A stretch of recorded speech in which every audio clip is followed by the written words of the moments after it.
Got it. Elections in Eagan are a true team effort. With 20 different polling places, the city needs hundreds of election officials to make sure democracy's big day is a smooth ride. Your ballot, and go right down there to vote. Thank you. Thanks. When you think of election judges, you may think of people whose schedules have slowed down a bit. But with the election officials like Jesse Eastham, you might want to shift your thinking. This is my 2011 BMW R1200 GS Adventure. Jesse is living life in the fast lane, and not just when he's on the road. He works full-time as a software engineer at Thomson Reuters, and he's also a full-time student at the U of M, earning his master's in software engineering. There's definitely a stereotype to the group of people who usually serve as election judges. Maybe it's more towards retired folks.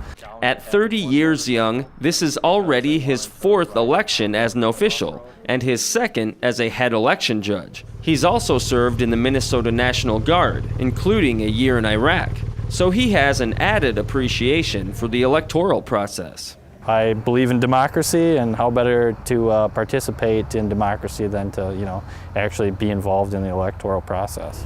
Jesse isn't the only judge breaking the age stereotype. There are several other younger election officials, including a program for students to join the process.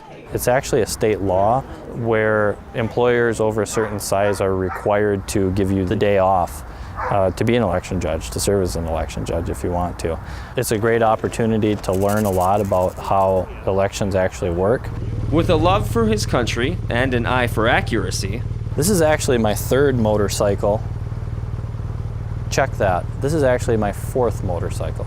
Jesse fulfills his duties on Election Day with the help of his truck instead of his bike. I believe the city clerk was explicit in mentioning that ballots should not be transported on my Beamer. That is not a ballot-approved box. It's a sacrifice he's willing to make to ensure that your vote counts. But once elections are over, the cycle starts up again. The way this year's going, I think I might just take a ride the day after.